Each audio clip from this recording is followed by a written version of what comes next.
मैं जो पूछ रहा हूं आपको नहीं पता है, आप नहीं बता पा, माफ कीजिएगा, माफ कीजिएगा। आपने अपनी पार्टी के पीछे सुहेल देव तो लगा लिया 2002 में, लेकिन आपको नहीं पता कि सुहेल देव कौन थे।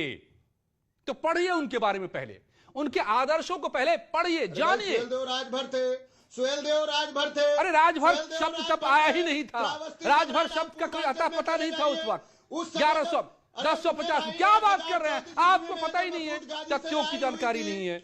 छोड़िए, मैं बताता हूं, मैं बता देता हूं, मैं बताता हूं दयानंद जी, आप सुनिए, आपके काम आएगा, आप जनता को जाके बता पाइएगा। आज सुन के जाइए न्यूज 18 पर मुझसे। अगर सुनना नहीं चाह रहे तो फिर कोई बात नहीं है। आप बता नहीं पा रहे मुझे, 5 मिनट मैंने खराब कर लिया आप पर। आप या तो सुनना नहीं चाह रहे हैं। अरे बोलिए, मैं 30 सेकेंड और देता हूं आपको, 30 सेकंड जल्दी से बता दीजिए, किन से लड़े, किन के साथ मिलकर लड़े। अरे आप कहना क्या चाह रहे, महाराज सुहेल देव जी किससे लड़ाई लड़े थे?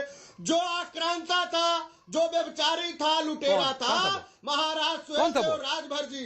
21 राजाओं को इकट्ठा करके जिस तरह कौन था वो, कौन था वो?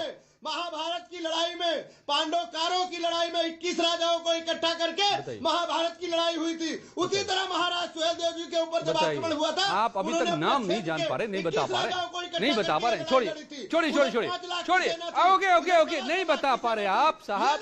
आप यहाँ वहां जहां तहां की बातें कर रहे हैं। विशाल जी आप उंगली उठा रहे हैं। अब इतना वक्त मेरे पास नहीं है। अनुराग भदौरिया जी, आप तो हालांकि वही 5-6 लाइनें आप लेकर आए होंगे फिर से बोलने के लिए, लेकिन कृपा करके आप मुझे यह समझा दीजिए कि सुहेल देव हमारे लिए क्यों पूज्य हैं, किन से लड़े, किन के साथ मिलकर लड़े।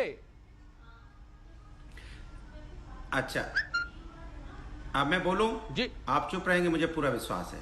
देखिए, जिस समय की आप बात कर रहे हैं, ये है 10,034 की बात है। ये जिस समय पहली बार गजनी का भतीजा, जिसका नाम था सैयद सलार मसूद गाजी, वो आया था, उससे सुहेल देव जी लड़े और उसको वो वहां से भाग गया। उसके ठीक 150 साल बाद दोबारा आक्रमण किया। तब तक चूंकि वहां पे राजभर नहीं होते थे, भर होते थे। और जिसको पासी समाज के 2 रूप थे, जिसको बाद में पासी और राजभर में बांटा गया। राजभर वो कहलाए जो पूर्वांचल में रह गए, वो जो राजा हुए राजभर कहलाए, और जो इधर की तरफ चले आए, सेंटर की तरफ चले आए या अवध की तरफ चले आए, इस रीजन की तरफ, वो पासी कहलाए। जिसमें बिजली पासी हुए, लाखन पासी हुए। तो जब दोबारा से आक्रांता आया, फिर इन्होंने तब तक अपने सारे राजा इकट्ठे करके उसको बुरी तरह परास्त किया और उसको हरा दिया, और वो वहां पे महाराजा कहलाए।